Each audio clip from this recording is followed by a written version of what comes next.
Brought to you by MDH मसाले। NEET paper पर राजनीति लगातार जारी है, हंगामा लगातार जारी है, सड़क से लेकर के संसद तक। संसद में लगातार गतिरोध बना है तो जंतर मंतर सहित दिल्ली के अलग अलग जगहों पर छात्र प्रदर्शन कर रहे हैं। सरकार चर्चा के लिए तैयार होने का दावा कर रही है, जो कि विपक्ष जो कि छात्रों की लड़ाई में कंधे से कंधा मिलाकर आने का दावा कर रहा है, वो शिक्षा मंत्री के इस्तीफे पर अड़े हैं।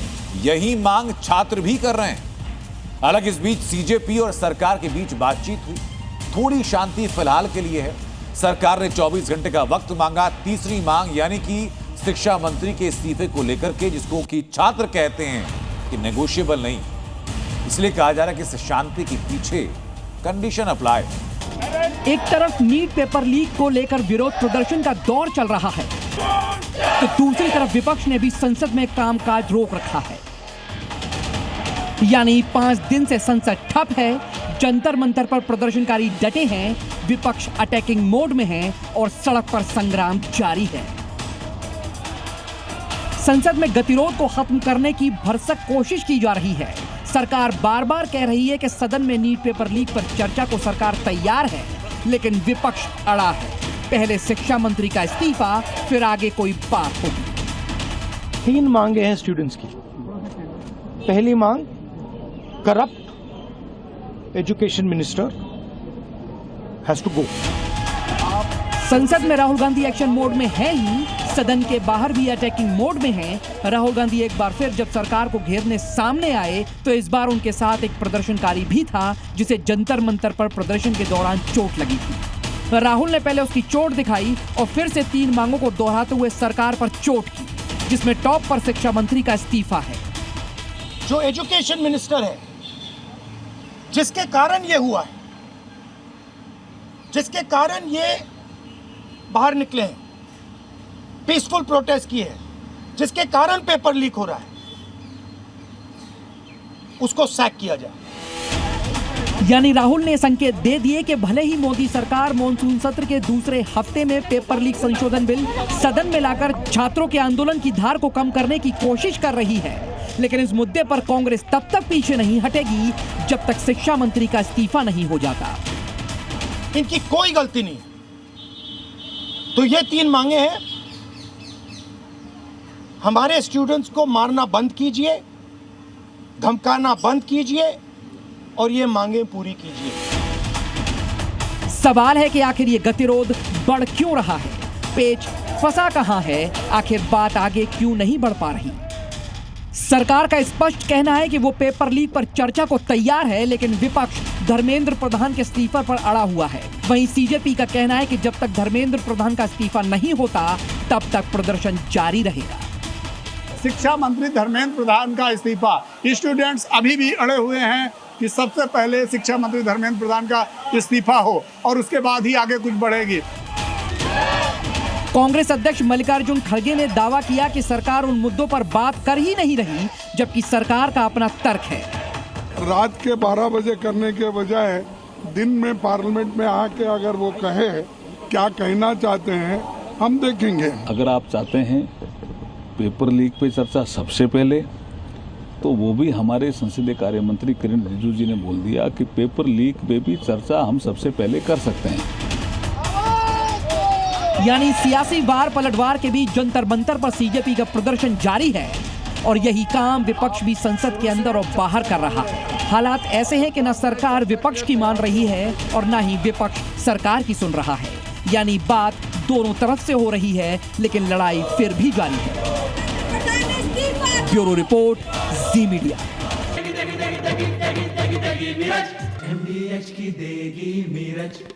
देगी मिर्च का तड़का, अंग अंग फड़का। MDH की देगी मिर्च। हालांकि विपक्ष की सियासत और छात्रों का आंदोलन, ये दोनों मानो निर्णायक मोड़ पर पहुंच रहे हैं। सरकार ने सख्त कानून का रास्ता चुना तो छात्रों से संवाद शुरू किया, जबकि विपक्ष और आंदोलनकारी शिक्षा मंत्री के इस्तीफे की मांग कर रहे हैं। तो फिर सवाल ये कि क्या हल बातचीत से निकलेगा या संसद और सड़क पर एक घमासान और जारी रहने वाला है।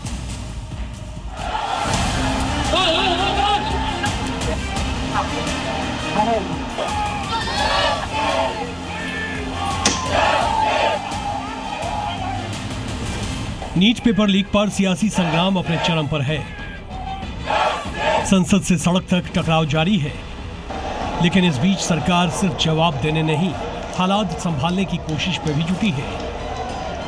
यही वजह है कि केंद्र सरकार ने एक साथ 3 मोर्चों पर रणनीति तैयार की है।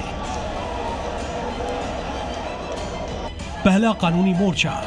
पेपर लीक पर सख्त संदेश देने के लिए मोदी कैबिनेट ने संशोधन विधेयक को मंजूरी दे दी ताकि परीक्षा में गड़बड़ी करने वालों पर और कड़ी कार्रवाई की जा सके। दूसरा, छात्रों का मोर्चा। सरकार आंदोलन कर रहे छात्रों का गुस्सा शांत करने की कोशिश में है। इसी कड़ी में छात्र संगठनों के प्रतिनिधियों से बातचीत कर समाधान निकालने की कवायद तेज कर दी गई है। तीसरा मोर्चा, विपक्ष का मोर्चा। संसद में सरकार चर्चा के लिए तैयार है, लेकिन विपक्ष शिक्षा मंत्री के इस्तीफे की मांग पर अड़ा हुआ है, यानी सदन के भीतर भी सियासी मोर्चा जारी है। इसकी शुरुआत कल रात से ही शुरू हो गई थी, जब केंद्रीय मंत्री जेपी नड्डा और जितेंद्र सिंह ने सबसे पहले सोनम वांगचुक का अनशन तोड़वाया। फिर प्रधानमंत्री मोदी ने वीडियो संदेश के जरिए पूरे देश को भरोसा दिलाया कि सरकार पेपर लीक मामले पर गंभीर है और दोषियों पर सख्त कार्रवाई होकर रहेगी। फास्ट ट्रैक कोर्ट के लिए विभागों को निर्देश दिए थे। फास्ट ट्रैक कोर्ट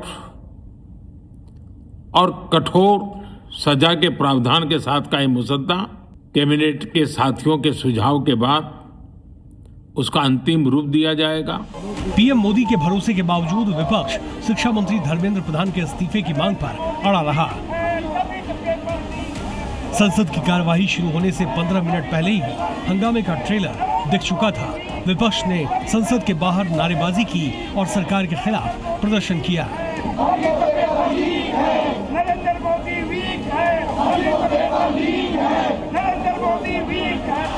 मानसून सत्र के 5वें दिन दोनों ही सदन में कार्यवाही शुरू हुई, लेकिन दोनों ही सदनों में विपक्ष हंगामा करता रहा।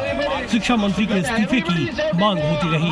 लोकसभा में संसदीय कार्य मंत्री किरण रिजिजू ने विपक्ष से सदन की कार्यवाही बाधित न करने की गुजारिश की। नीट पर चर्चा का भरोसा भी दिलाया, लेकिन तस्वीर बदली नहीं और बार बार लोकसभा को स्थगित करना पड़ा। मुझे ये समझ में नहीं आ रहा है कि आज 5वां दिन है, हम इसमें एक अच्छा सार्थक बहस क्यों नहीं कर सकते हैं? हमसे कहा कि हमें चर्चा करनी है। जब मैं उसका जवाब देना चाह रहा था, फिर मुझसे माइक ले लिया। मुझे अपॉर्चुनिटी नहीं दी। प्रधानमंत्री मोदी ने जो वादा किया था उस पर अमल शुरू हुआ और पेपर लीक करने वाले गुनहगारों को कठोर से कठोर सजा दिलाने के लिए कैबिनेट की बैठक हुई। इस बैठक में पेपर लीक संशोधन बिल को कैबिनेट की मुहर लगी, जिसके बाद पब्लिक एग्जामिनेशन एक्ट 2024 में संशोधन कानून बना। यानी अब पेपर लीक मामलों में 10 साल तक की जेल और 1 करोड़ रुपए का जुर्माने का प्रावधान किया गया है। कैबिनेट में पेपर संशोधन बिल पर मुहर लगी तो सरकार ने छात्रों के साथ बैठक कर पूरे मामले में समाधान निकालने की भी कोशिश की।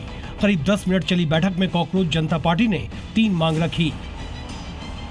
पहला, शिक्षा मंत्री धर्मेंद्र प्रधान का इस्तीफा, जिस पर सरकार ने अभी कोई जवाब नहीं दिया। दूसरा, पेपर लीक के बाद जान गंवाने वाले छात्रों के परिजनों को 1-1 करोड़ रुपए का मुआवजा। और तीसरा, प्रदर्शन के दौरान छात्रों पर दर्ज एफआईआर को वापस लेने की मांग, जिस पर सरकार ने सकारात्मक संकेत दिए हैं। पूरे देश के युवाओं में जो गुस्सा है, जो आक्रोश है, बहुत क्लियर सेंटीमेंट है that Dharmendra Pradhan has to resign और he needs to be sacked. हमने उनको कहा है कि हम कल आपके साथ दोपहर बाद मिलेंगे। यानी अब मुद्दा सिर्फ शिक्षा मंत्री के इस्तीफे पर फंसा है। कल फिर 2 बजे बैठक है, जिसके बाद ही आंदोलन की दशा और दिशा दोनों तय हो पाएगी। ब्यूरो रिपोर्ट, जी मीडिया। जिन्होंने यूज किया है वो जानते हैं असली हींग का स्वाद। MDH सुपर हींग, शुद्धता का असली तड़का। MDH। लेकिन दिल्ली में स्टूडेंट प्रोटेस्ट के दौरान जैसे हिंसा भड़की, उसके बारे में एक नई थ्योरी सामने आई। उसमें कहा जा रहा है कि अब पाकिस्तान का डिजिटल प्रोपेगेंडा है। दिल्ली में छात्रों के प्रदर्शन को लेकर भी पाकिस्तान की फेक न्यूज फैक्ट्री एक्टिव थी।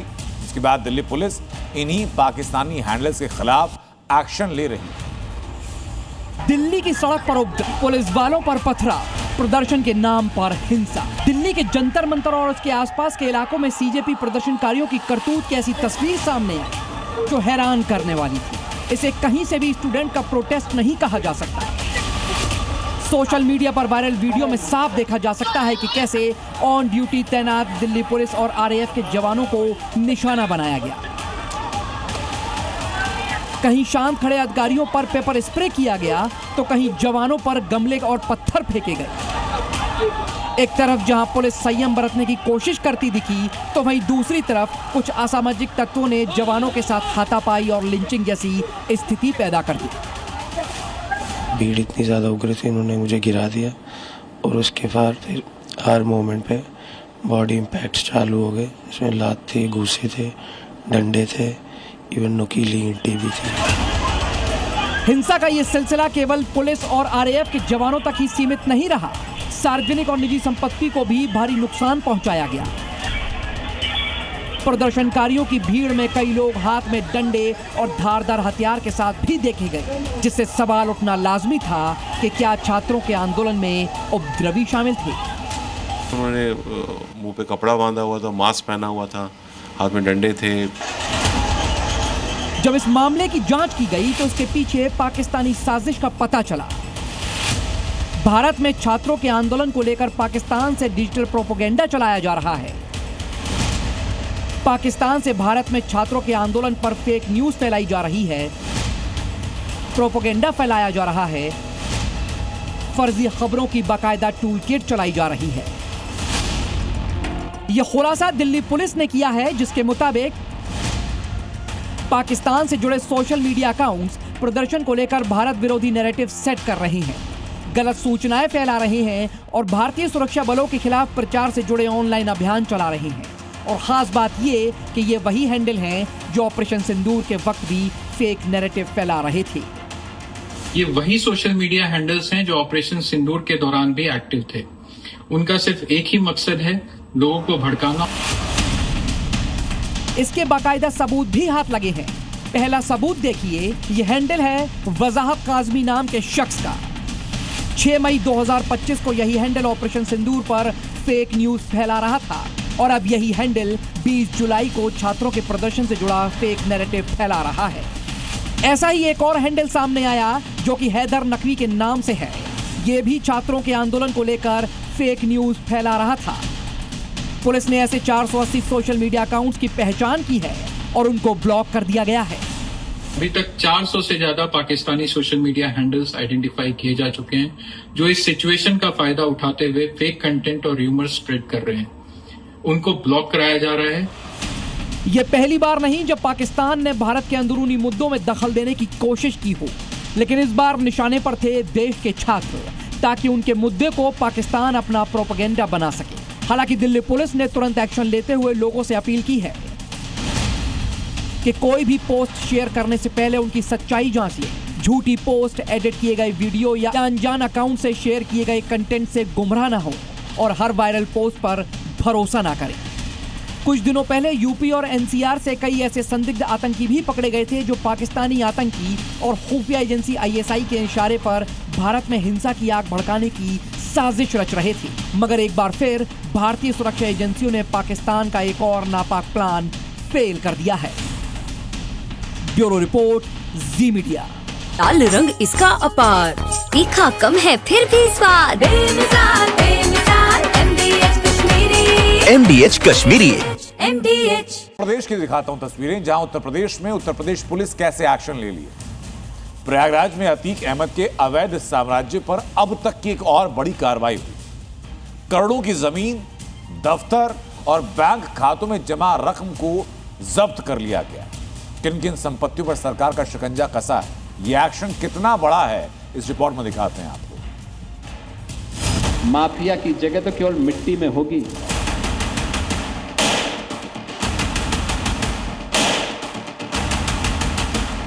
जितने माफिया थे वे सब माफिया जहन्नुम की यात्रा में चले गए हैं। राज्य में माफिया या तो मिट्टी में मिल जाता है या फिर उनकी काली कमाई पर बुलडोजर चल जाता है। यूपी का माफिया ना तो खुद बचता है, ना उसकी पाप की कमाई से बना अवैध साम्राज्य। ऐसे प्रयागराज का एक माफिया था अतीक अहमद, जो 3 साल पहले ही जहन्नुम पहुंच चुका है। मगर अब उसके अवैध साम्राज्य पर योगी सरकार ने सबसे बड़ी कार्रवाई की है। योगी फोर्स ने उसका दफ्तर, उसकी जमीन, उसका अरबों का बैंक बैलेंस जब्त कर लिया है। प्रशासन ने माफिया अतीक की 345 करोड़ की संपत्तियों को जब्त किया है। ये सभी संपत्तियां अतीक अहमद और उसके भाई अशरफ और शाइस्ता परवीन के नाम पर दर्ज थी।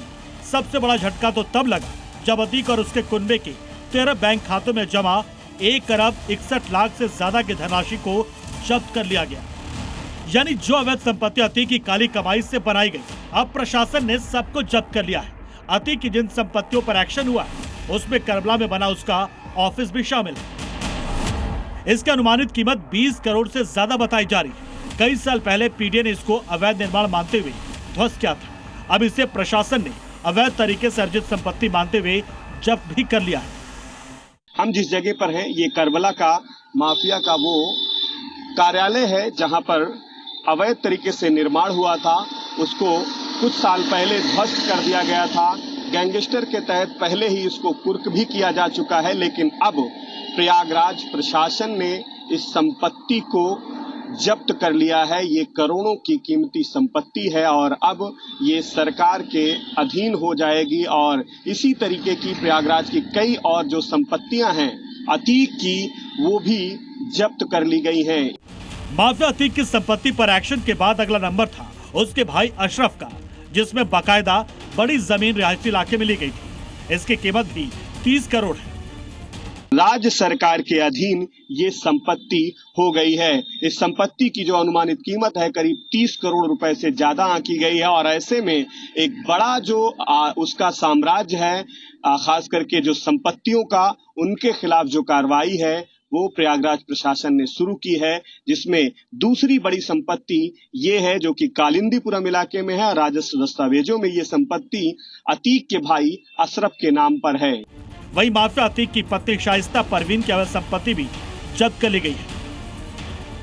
इस जमीन को एक तरीके से कहें तो अब प्रयागराज प्रशासन ने जब्त कर लिया है। इसकी अगर अनुमानित कीमत की बात करें तो करीब 45 करोड़ रुपए इसकी कीमत है और इस संपत्ति को भी प्रयागराज पुलिस ने चिन्हित करते हुए कुर्क किया था और अब प्रशासन ने इसको जब्त किया है। यानी माफिया का जो अवैध साम्राज्य है उसको खत्म करने की जो कवायद है एक तरफ पुलिस ने शुरू की थी, तो प्रशासन अब उसको जब्त करने में जुटा हुआ है। जाहिर है माफिया अतीक के अपराध का किला योगी शासन में बीते कुछ सालों में नेस्तनाबूद हो चुका है और अब उसके बचे कुछ साम्राज्य की निशानियां भी मिटा दी गई है। ब्यूरो रिपोर्ट, जी मीडिया। कब्जा माफिया पर एक्शन हो रहा है तो उत्तर प्रदेश में समाजवादी पार्टी के शासन में बुलडोजर का जो काम अधूरा रहा उसे उत्तर प्रदेश में अब इस सरकार में पूरा किया जा रहा है। लखनऊ में पूर्व एसपी विधायक रामपाल यादव के अवैध कॉम्प्लेक्स को जमींदोज किया गया। 10 साल पहले भी इस पर बुलडोजर चला था, लेकिन विरोध के चलते आधा तोड़कर छोड़ दिया गया था।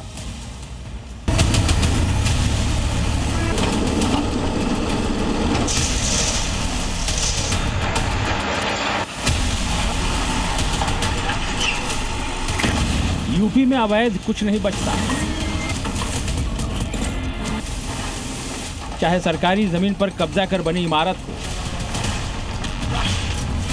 चाहे अवैध तरीके से कमाए पैसों से बनी बिल्डिंग, चाहे कोई भूमाफिया हो या फिर दबंग या सियासतदान। नजूल की जमीन पर अवैध कब्जे को एलडीए के द्वारा हटाया जा रहा है। यहाँ पर बड़ी बड़ी मशीनें इस वक्त इस कब्जे को हटाने का काम कर रही हैं। कोई भी योगी के महाबली से नहीं बच सकता, क्योंकि सीएम योगी का प्रण है जो अवैध है वो टूटेगा जरूर। उत्तर प्रदेश का बुलडोजर जब चलता है अच्छे माफियाओं की गर्मी शांत कर देता है। ये ताजा तस्वीर है लखनऊ के जियामऊ इलाके की, जहां पूर्व एसपी विधायक रामपाल यादव ने सरकारी जमीन पर कब्जा कर अवैध कॉम्प्लेक्स खड़ा कर दिया था। मगर जब योगी के महाबली ने मोर्चा संभाला तो अवैध निर्माण मिट्टी में मिलते देर नहीं लगी। 1, 2, 3, 4 नहीं बल्कि 7 बुलडोजरों ने एक साथ अवैध निर्माण पर चारों तरफ से धावा बोला, तो न कॉम्प्लेक्स बचा और न ही मलबा, सब समतल हो गया। खास बात तो यह है कि 10 साल पहले समाजवादी पार्टी की सरकार के दौरान भी एलडीए ने इस अवैध निर्माण पर बुलडोजर चलाया था, मगर तब विरोध और दबाव के चलते आधा तोड़कर ही इसे छोड़ दिया गया था, लेकिन इस बार कोई विरोध जताने नहीं पहुंचा। नजूल की जमीन पर अवैध कब्जे को एलडीए के द्वारा हटाया जा रहा है। आप देख सकते हैं एलडीए की यहाँ पर बड़ी बड़ी मशीनें इस वक्त इस कब्जे को हटाने का काम कर रही हैं। यहाँ पर एलडीए के तमाम अधिकारी और पुलिस बल भी मौके पर यहाँ पर मौजूद रहा। और आपको बता दें कि लगभग 3000 वर्ग मीटर ये नजूल भूमि है जिस पर अवैध कब्जा कर परिसर बनाया गया था, जिसको पूरी तरीके से यहाँ से हटा दिया गया है। पूर्व एसपी विधायक ने करीब 3000 वर्ग मीटर जमीन पर कब्जा कर कॉम्प्लेक्स खड़ा किया था, जबकि ये एलडीए के नजूल की जमीन थी। अब जमीन खाली होने के बाद यहाँ 500 मीटर लंबी सड़क बनाई जानी है। इसमें जियामऊ के पास पेट्रोल पंप की ओर 300 मीटर और जियामऊ इलाके की ओर 200 मीटर सड़क का निर्माण प्रस्तावित है, जो अवैध कब्जे की वजह से लंबे समय से लटका हुआ था।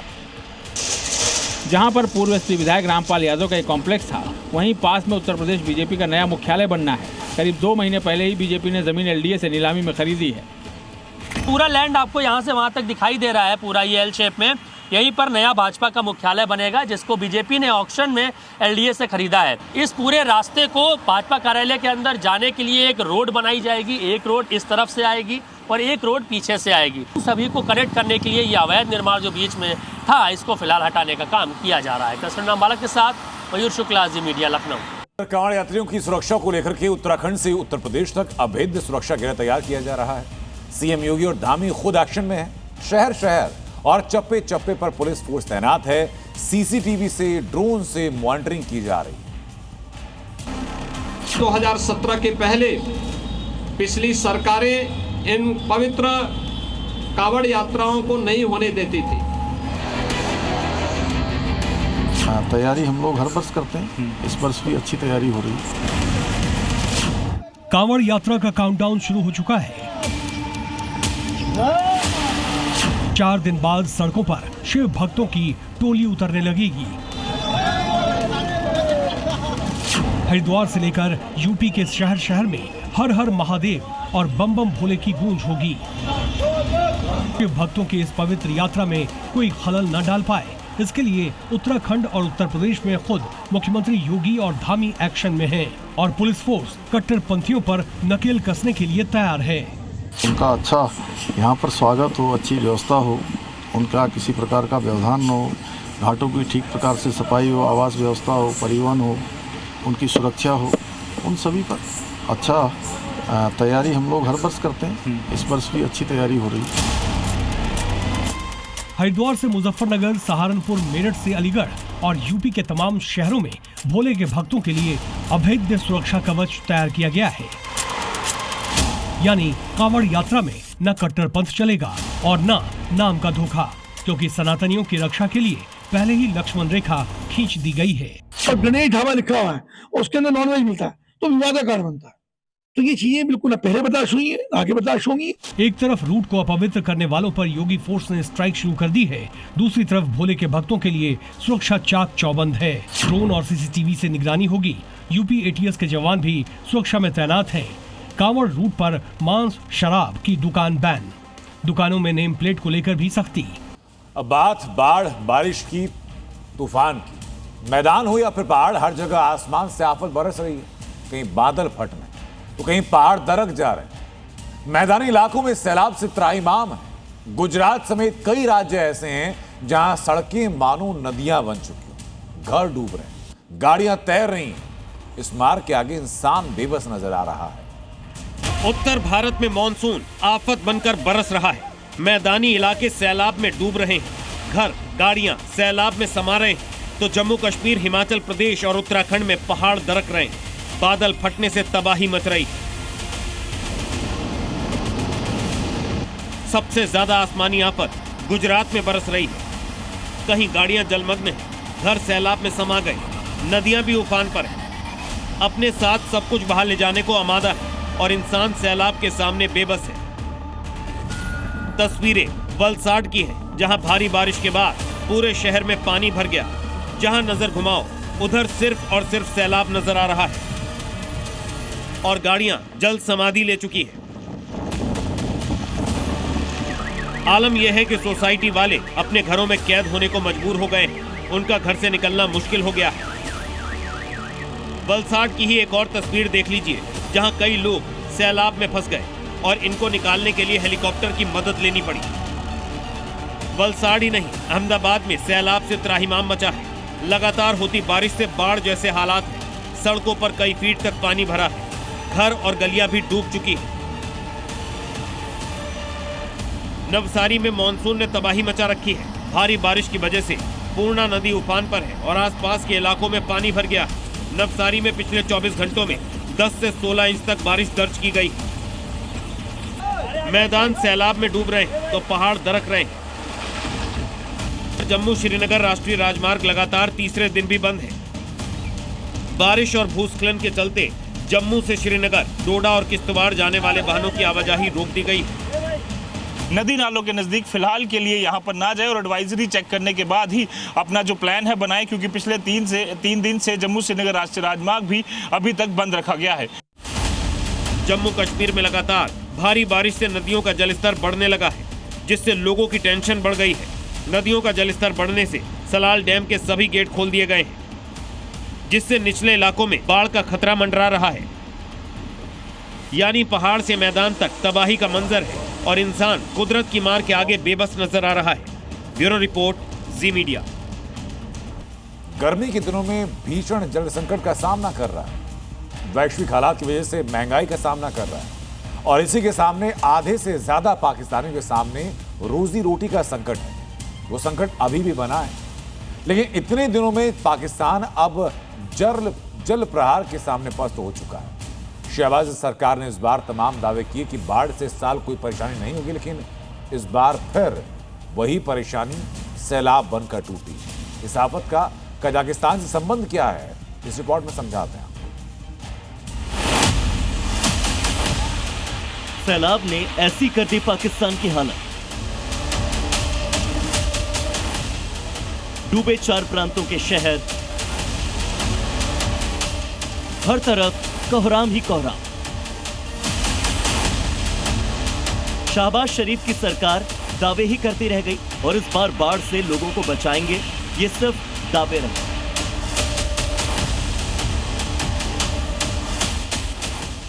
मॉनसून के पहले चरण में पाकिस्तान के शहरों में त्राहिमाम मच गया।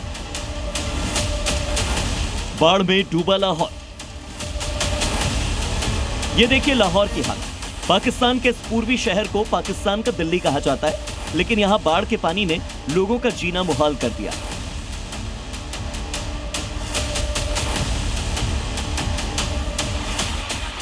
लाहौर से सटे पंजाब प्रांत का दूसरा शहर गुजरावाला भी पानी में डूब चुका।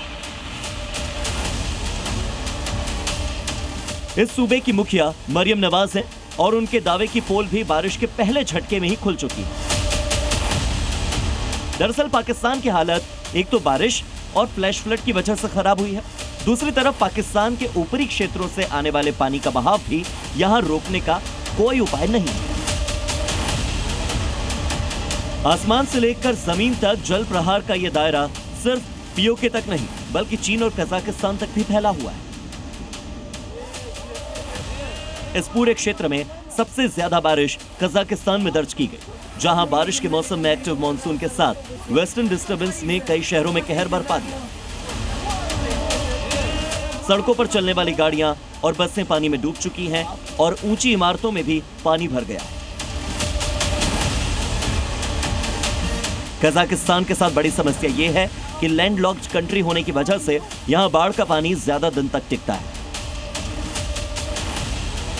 फिलहाल बारिश है कि रुकने का नाम नहीं ले रही और पाकिस्तान से लेकर कजाकिस्तान तक हालात दिन पर दिन खराब होते जा रहे हैं। ब्यूरो रिपोर्ट, जी मीडिया।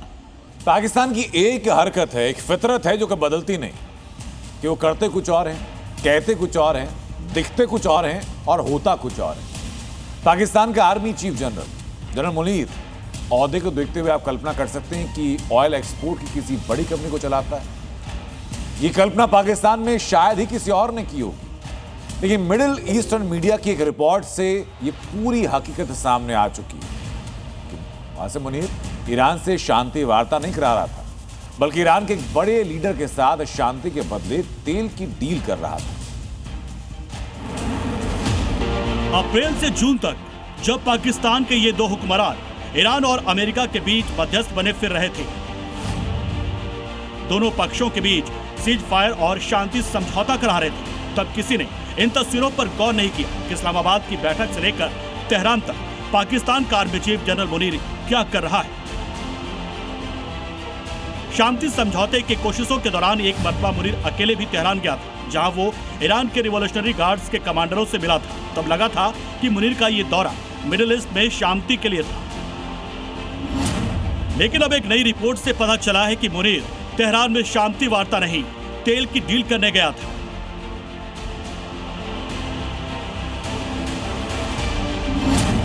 IRGC के चीफ संग बनाई मुनीर ने तेल एक्सपोर्ट कंपनी। मुनीर की तेल कंपनी में जो पार्टनर है उनका नाम है अहमद वाहिदी, जिन्हें 1 मार्च को IRGC का चीफ बनाया गया था। इनकी कंपनी पिछले साल से ईरान का तेल पाकिस्तान पहुंचा रही है। दावा है कि किसी कारोबारी रिश्ते का इस्तेमाल कर मुनीर ने ईरान को सऊदी अरब पर हमले रोकने के लिए तैयार किया। अगर यह दावा सही है तो सवाल ये उठता है कि क्या एक आर्मी चीफ अपनी प्राइवेट कारोबारी ताकत का इस्तेमाल दूसरे देशों के बीच समझौता कराने में कर सकता है। वही एक सवाल ये भी उठ रहा है कि ईरान से तेल कारोबार एक तरह से उसे फिरौती देना था, इसके बदले कि वो हमला ना करे। मार्च में पाकिस्तान के सेना प्रमुख कासिम मुनीर ने ईरान और सऊदी अरब के बीच एक समझौता कराने में भूमिका निभाई थी। इसमें सबसे चौंकाने वाला दावा यह है कि 3 महीने तक सऊदी अरब पर कोई हमला नहीं हुआ।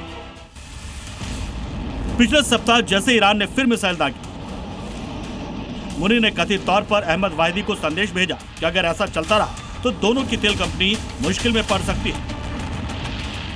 रिपोर्ट का दावा है कि इसके बाद सऊदी अरब पर कोई और मिसाइल नहीं चली। सवाल यह उठता है कि मुनीर को आखिर चिंता सऊदी की सुरक्षा की थी या अपने कारोबार की। रिपोर्ट में खुफिया अधिकारी के हवाले से दावा किया गया है कि मुनीर सिर्फ लड़ाई रुकवाना नहीं चाहते थे। पाकिस्तान चाहता था कि सऊदी अरब अपनी सुरक्षा के लिए पहले से ज्यादा पाकिस्तान पर निर्भर हो जाए, यानी शांति के साथ साथ पाकिस्तान अपना असर भी बढ़ाना चाहता था।